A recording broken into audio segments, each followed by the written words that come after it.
petit est là. Voilà. Pas le plus petit, hein, il y a encore de petits. Jésus a dit, laissez venir à moi les petits enfants, car le royaume de Dieu est pour ceux qui le ressemblent. Alors, on ne doit pas devenir enfantin, mais on devrait devenir comme des enfants, c'est-à-dire simples. Amen.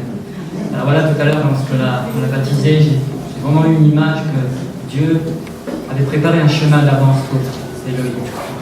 Et ce chemin, Dieu te dit, marche-y. N'écoute pas, il y aura des moqueurs autour de toi. Il y aura des épreuves. Il y aura des gens qui voudront te faire douter. Mais Jésus te dit, regarde toujours à moi. Regarde toujours à Jésus. Tu ne seras jamais déçu. Malgré les moqueries, malgré les gens qui voudront te faire douter, malgré tout ce qu'il y aura comme circonstances autour de toi, sache, tant que tu regarderas Jésus, tu seras toujours vainqueur. Amen. Voilà. Amen, amen, amen, amen. Merci, pasteur.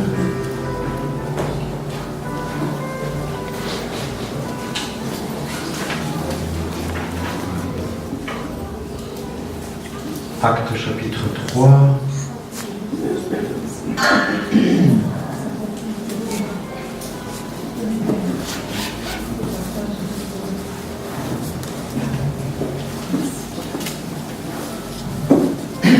C'est un texte qu'on connaît bien.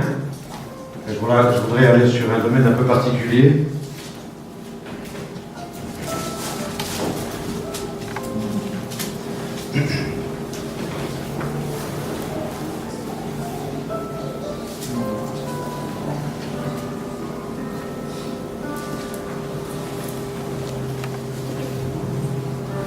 Acte 3, 1 à 8. Il est question d'un homme boiteux de naissance. Donc, je pense que vous le connaissez, vous avez déjà lu ce texte.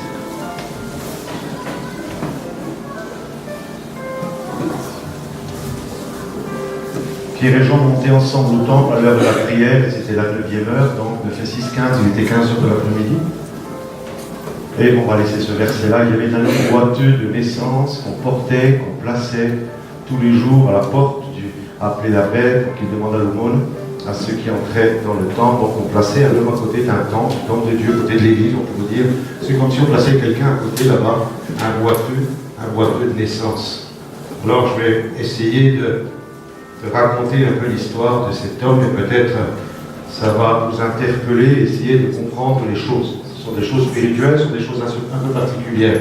Je ne vais pas parler de guérison forcément, que cet homme, de toute façon cet homme va être guéri de son handicap, mais le premier point que je voudrais dire, c'est que c'est un homme un peu triste, c'est un homme malheureux, c'est un homme certainement sans réel ami, c'est un homme qui est boiteux, et là où je voudrais venir, c'est un homme boiteux de naissance. Donc s'il est boiteux de naissance, si son handicap date de sa naissance, ça veut dire qu'il n'a rien, qu'il n'est pas responsable de sa maladie.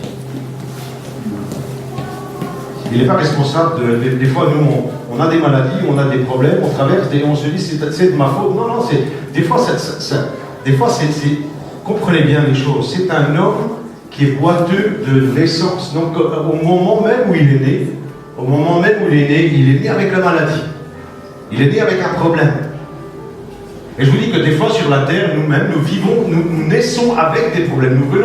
Nous venons sur la terre, nous naissons avec des problèmes. Nous naissons avec des maladies, nous naissons avec des malformations. Alors comment on appelle ça? On appelle ça une malédiction. Et cet homme boiteux que j'appellerai sans nom, puisqu'il n'a pas de nom, il faut remettre le micro si je chante pas. Cet homme boiteux de naissance, je voulais l'appeler Léon, puis finalement je l'appelais sans nom. Parce que j'ai peur que quelqu'un s'appelle Léon dans la salle, donc je l'appelle sans nom. C'est pas de sa faute. Il est né comme ça, des fois on est né comme ça, on est né avec des problèmes dans notre cœur, dans notre vie, dans les pensées, on a des problèmes. Pourquoi? Parce qu'à la source de notre vie, il y a eu des malédictions. Et ce gars-là, le sans-nom, monsieur sans-nom, là, il est né avec une malédiction. Il est pollué à la source. Et il y a il y a des hommes et des femmes, peut-être toi, peut-être vous, peut-être nous, peut-être quelqu'un d'entre vous se dit, mais depuis que je suis né, j'ai des problèmes. Depuis que je suis né, tout ce que je fais, ça n'aboutit pas. Quand je travaille, j'ai plus de boulot, sentimentalement, j'arrive pas à m'en sortir, j'ai toujours des problèmes quelque part. Il y a à chaque fois quelque chose qui naît. Pourquoi? Parce que la source est polluée, parce qu'il y a une malédiction qui a commencé dans ta vie et dans nos vies peut-être. Moi j'avais des malédictions, mes pères et de mes mères, je ne vais pas vous les raconter, mais j'en avais. Et quand j'ai rencontré le Seigneur, il a coupé, il a sectionné les malédictions qui étaient de mes pères et de mes mères, jusqu'à plusieurs générations en arrière. Et lorsqu'on rencontre Jésus, lorsqu'on est baptisé, et le baptême, lorsqu'on met quelqu'un sous l'eau, il y a la malédiction qui se coupe, les malédictions qui se brisent, et on entre dans une nouvelle vie. Alors les gens nous demandent, mais pourquoi vous parlez toujours de Jésus? Pourquoi vous nous demandez toujours d'accepter le Seigneur dans notre vie? Alors tu as le choix, soit tu restes avec ta malédiction, soit tu rentres dans la bénédiction.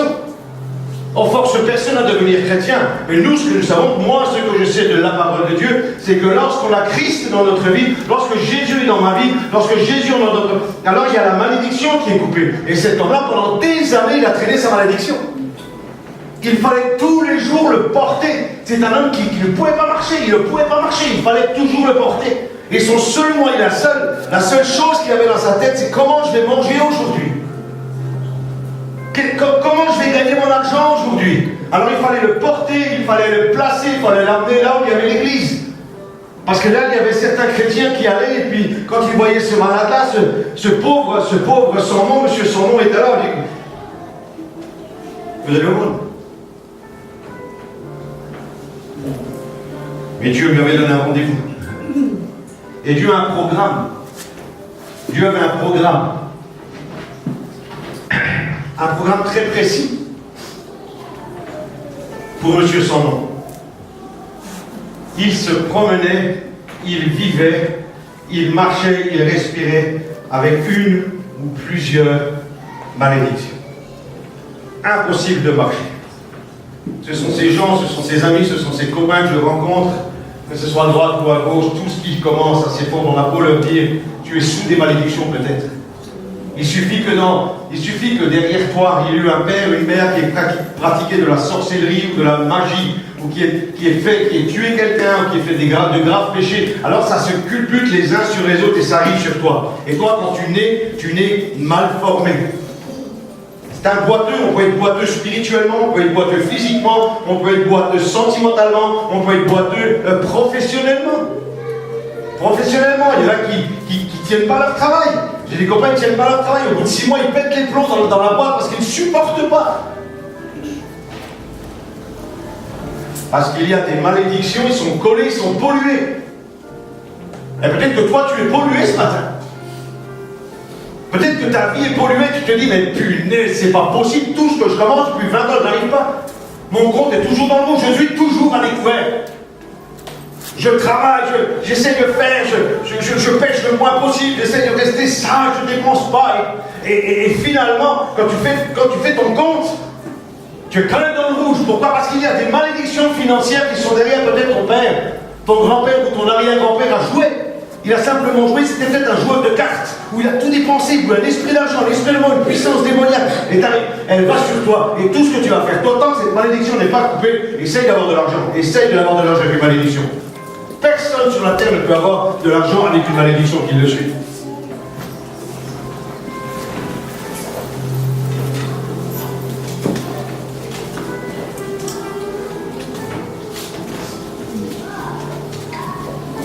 Impossible de marcher, impossible d'avancer. Psychologiquement, il devenait même fou. Il devenait même fou de voir ce qui se passait dans sa vie. Imaginez-vous ce gars qu'il fallait tous les jours aller chercher, il fallait tous les jours le chercher, tous les jours le placer, tous les jours il devait faire le monde. Quelle honte! Quelle honte pour cet homme, il a dû porter ça.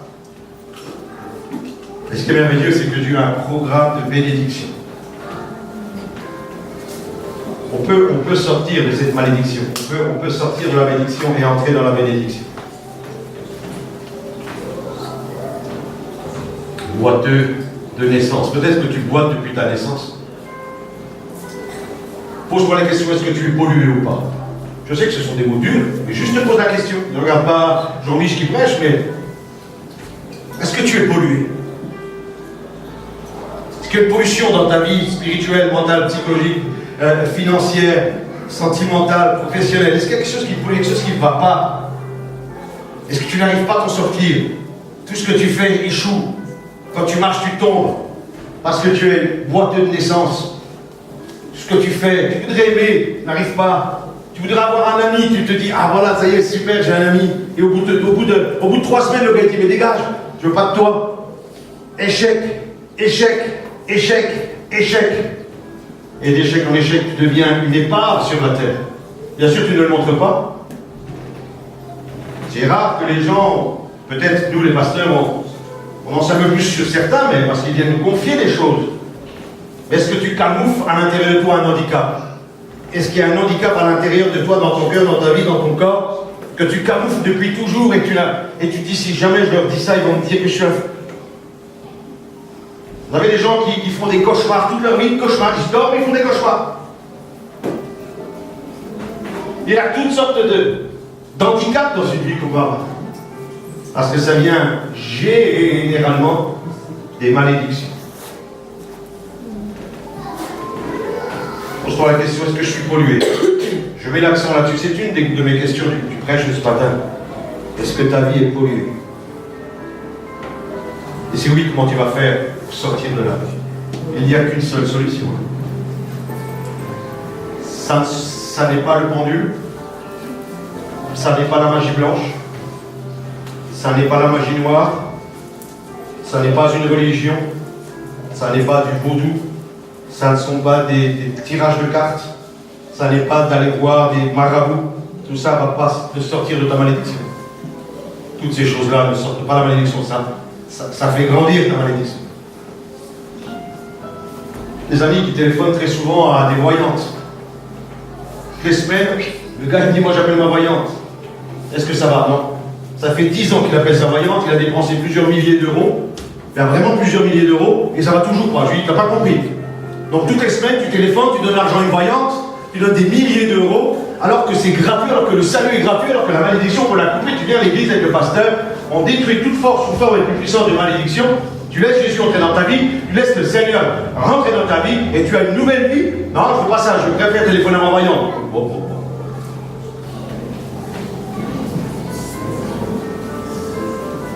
Les voyantes ne racontent que les mensonges. Elles sont soumises à des démons. Elle couvre son nom, monsieur son nom, que j'aime bien, c'est mon pote un peu. Il lui a programmé, il lui a donné rendez-vous. Vous savez que Dieu, des fois, donne des rendez-vous à des hommes, ils ne connaissent pas la date ni l'heure. Ils ne savent pas qu'ils ont eu rendez-vous ce jour-là. Il est là, lui, il pense que les gens, lorsqu'ils vont venir, ils vont lui donner de l'argent, mais Dieu a un rendez-vous. Dieu a un programme de bénédiction. Dieu est capable en un instant de te libérer. En un instant. Je veux dire, c'est pas 8 jours de prière, c'est pas 15 jours de je sais pas quoi. C'est de dire, de lever les bras et dire ma malédiction, et la malédiction maintenant je m'en sépare dans le nom de Jésus. Je suis libre parce que Jésus est dans ma... Alors tu rentres avec une malédiction, tu sors avec des bénédictions. Tu rentres avec la malédiction, tu t'assieds, tu regardes les gars, la musique, voilà. Tu rentres avec des malédictions, t'es mal foutu. Tu te dis, je vais écouter ce que dit ce gars. Je vais aussi lever mes mains. Même je lève mes mains, moi je faisais ça quand j'étais chrétien, je levais toujours mes mains, comme ça les autres chrétiens. Je levais mes mains. Et quand tu sors, t'es béni. Tu sors, tu prends la porte là-bas, t'es béni. Tu prends ta voiture, tu sens que t'es béni. C'est punaise, il y a quelque chose là. Il y a quelque chose. Je me sens léger, il y a quelque chose. Il y a quelque chose. On dirait que les malédictions sont enlevées. Et quand tu vas commencer à travailler, tu vas te réjouir. Et quand tu auras 10 euros dans ta main, tu te diras, mais quelle grâce d'avoir 10 euros. Avant, il fallait 10 000 euros, mais la main, tu te dis 10 euros.